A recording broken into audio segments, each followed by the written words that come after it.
All right, everybody, this video is going to be a little bit longer, so bear with me here. I promise it'll be worth it in the end. But hours ago, we saw that Kamala Harris joined Fox News for a sit-down interview.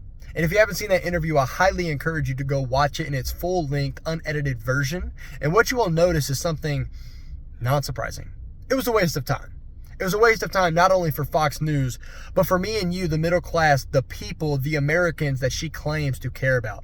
It was a waste of time because it was another clinic of her refusing to answer questions with policy. Clarity and information is what we want, what we seek, and she refused to give it to us every single time she opens her mouth. It's disgraceful, it's embarrassing, it is something that I do not want to see as the president and leader of my country. Not only that, but I want to praise Fox News here because they actually did their job. They did their job, guys. They answered the questions in stern, assertive manner. They did not throw her layups or alley-oops. They gave her the question, and they actually reiterated the question when she started to get off track or refused to answer the question. I like that. And it actually showed her character. Their pressure that they laid on her made her crack immediately. She lost her temper at one point. She got a little irritated, and it showed. It made her a little bit more rambly, a little bit more stuttery, and it showed her unpreparedness and it showed her unconfidence when she doesn't have a script or somebody that's giving her layups or like helping her along the way, pampering her. What happens when she doesn't have a teleprompter, all of these things. We saw her character, and this is not somebody that we want as our president. But I want to jump right into it. Once again, I want to say before I start, go and watch the full-length, unedited version to fact-check me on everything that I'm about to say, because I do not want you to think that I'm lying, stretching the truth, or anything like that. I'm telling you the most transparent, unbiased truth right here. What happened in this interview? First thing I want to call out is that she was asked about like housing and affordability, the economy. How is she going to make it better? How is she going to make things more affordable for me and you, the middle class? And she gave her scripted, already pre-known answer of, I'm going to give people $25,000 for first home buying assistance and da-da-da-da-da. And the guy kept reiterating the question of like, how are you going to do that though?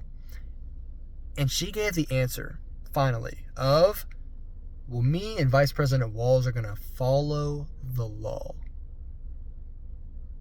We're going to follow the law. And following the law will get these things done. That is the most non-answer answer I've ever heard. That has no policy and that adds no clarity and does not answer what we, the middle class, want to hear. That's embarrassing. Moving on, though. She was also asked about the border policy, the security. People are worried about it. What is she going to do to make it better? Because she has admitted that it needs to be better, even though for the last 3.5 years she said that it was good. But regardless, her answer to this showed her character once again. She showed no accountability and she took no responsibility for the millions upon millions upon millions of illegal aliens entering our country.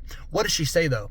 First, she blamed it on Donald Trump. She said that Donald Trump's border policy that she took on, but also his influence during her last 3.5 years, made it worse for her, made the border less secure.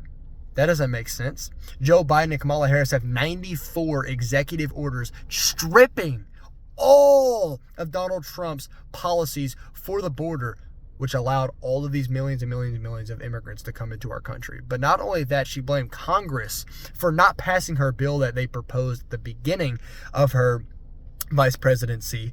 And she said that that was the reason that the border was not secure. I want to let you all know that bill was not passed because it would have allowed 11 million illegal immigrants to have immediate citizenship. That's never going to happen. The Republicans didn't vote on it in Congress, and 6 Democrats did not vote on it. So it wasn't just a Republican thing. People know that was a ridiculous bill, and it was never going to be passed. So she did not take accountability for her policies and her border czar oversight of the border for the last 3.5 years, and she blamed it on Donald Trump, who wasn't even in office. Okay, cool. Moving on from that, something that I thought was outrageous is that she was asked, what do you have to say to the Americans that are wondering, like, why are people moving away from you? Like, why are 70% of people concerned about what you're doing when you talk about turning a page. Her thing is, we're going to turn the page. We got to turn the page on America and start new. Be unburdened by what has been. The question was, how can you turn the page on turn the page on what? You've been in office for 3.5 years, so you're turning the page on yourself. Do you not understand that? And she was saying that no, it's not turning the page on us because for 10 years, a decade, we've been dealing with Donald Trump's rhetoric. Donald Trump's only been in the political square for 8 years. Okay? 8 years. So it's not a decade yet, but I get what you're saying. But the rhetoric, the 4 years that he was in office were the best economic years we've seen in modern history. Was the most safety we've seen around the world in modern history. So I don't know what you mean about rhetoric being destructive to American safety. That doesn't really make sense. So essentially what her interview was her attacking and putting all blame on Donald Trump, which is unbelievable, but is very predictable. But I want to say something here. I'm speaking directly to all of my Christians. It's still 50% of Christians that are not going to vote in this upcoming election. This is what I got to tell you.